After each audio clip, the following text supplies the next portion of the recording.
नमस्कार साथियों, 69,000 शिक्षक भर्ती मामले में 4 अगस्त को माननीय सुप्रीम कोर्ट की नई बेंच इस मामले की सुनवाई करने जा रही है। लेकिन सुनवाई से ठीक पहले 3 अगस्त तक भी इस केस में लगातार आईए दाखिल हो रही हैं।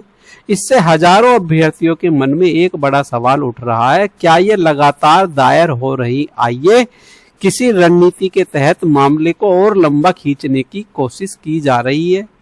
दूसरा, पुरानी बेंच बदल जाने से अभ्यर्थियों की चिंता और बढ़ गई है। उनका मानना है कि नई बेंच के पूरे रिकॉर्ड, पुराने आदेशों, पक्षकारों की दलीलें और वर्षों से चली आ रही कानूनी पृष्ठभूमि को समझने में समय लगेगा, जिससे कई नई तारीख आगे और मिल सकती हैं और इससे अभ्यर्थियों पर आर्थिक और मानसिक बोझ भी बढ़ेगा। ऐसे में सबसे बड़ा प्रश्न यह है कि क्या अब भी पुरानी बेंच को वापस लाया जा सकता है? यदि हाँ है तो उसके लिए कानूनी प्रक्रिया क्या होगी? आइए इन सभी पहलुओं को विस्तार से समझते हैं।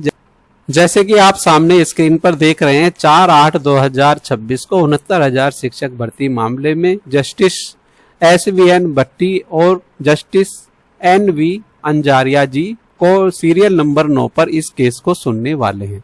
तो इस केस में अभी कितनी आईए और जुड़ चुकी हैं, एक नजर उन पर डालते हैं।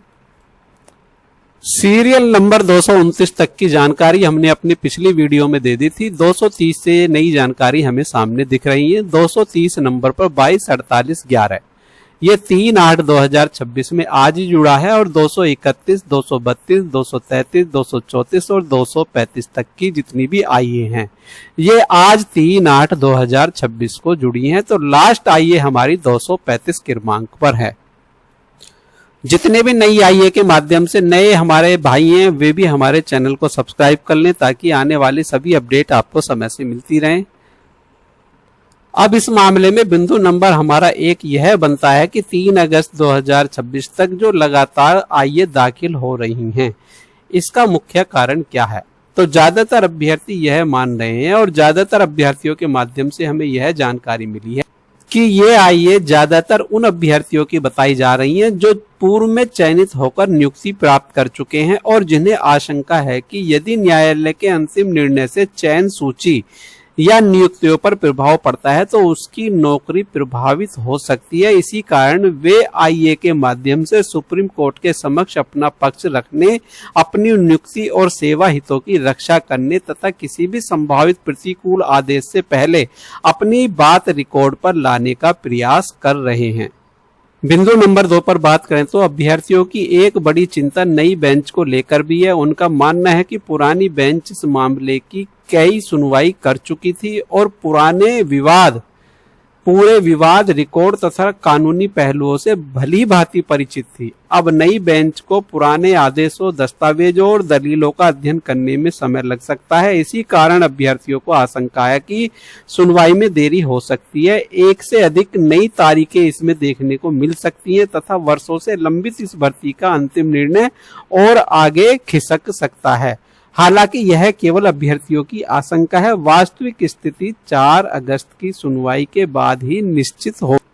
तो यह बात सही है, जब भी कोई नई बेंच बैठती है पुराने मामले को समझने में काफी समय लगता है। सारी चीजें, सारे ऑर्डर, सारे एविडेंस, सारे साक्ष्य, सारी दलीलें पढ़ने के बाद ही आगे की कार्रवाई नई बेंच करती है। तो इसमें समय तो लगेगा। अब कितना समय लगेगा यह भविष्य बताए। अभ्यर्थियों के मन में यह भी सवाल है कि क्या पुरानी बेंच को दोबारा इस मामले की सुनवाई के लिए लाया जा सकता है? कानूनी रूप से किसी विशेष बेंच के समक्ष सुनवाई का अधिकार पक्षकारों को नहीं होता है। सुप्रीम कोर्ट में किस मामले की सुनवाई कौन सी बेंच करेगी, इसका निर्णय भारत के मुख्य न्यायाधीश अपने प्रशासनिक अधिकार रोस्टर पावर के तहत लेते हैं। यदि किसी विशेष और उचित प्रशासनिक कारण से मुख्य न्यायाधीश आवश्यक समझें तथा संबंधित न्यायाधीश उपलब्ध हों तो मामला पुनः उसी बेंच को आवंटित किया जा सकता है। हालांकि यह एक असाधारण प्रशासनिक निर्णय होता है और इसकी मांग मात्र से पुरानी बेंच वापस नहीं आती है। बहुत सारे हमारे साथियों का कहना यह है कि नई बेंच शुरू से सुनवाई करेगी। तो साथियों हम बता दें, नई बेंच बनने का अर्थ यह नहीं है कि पूरी सुनवाई शून्य से शुरू होगी। यदि मामले का रिकॉर्ड, पूर्व के आदेश, लिखित दलीलें और आवश्यक दस्तावेज उपलब्ध हैं तो नई बेंच उनका अध्ययन कर वहीं से सुनवाई आगे बढ़ा सकती है जहां पिछली कार्रवाई रुकी थी।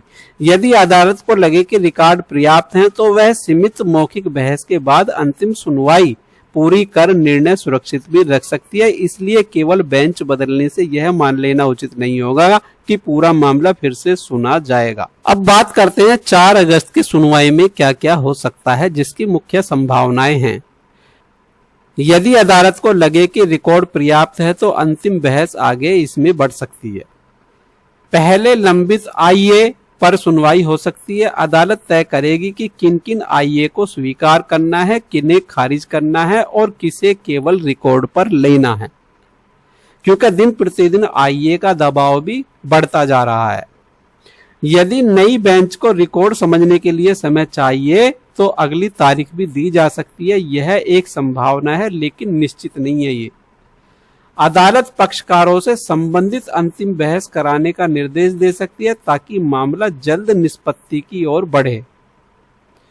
अदालत यह भी स्पष्ट कर सकती है कि आगे सुनवाई किस प्रकार और किस किस समय में होगी, जिससे मामले की दिशा साफ हो जाएगी।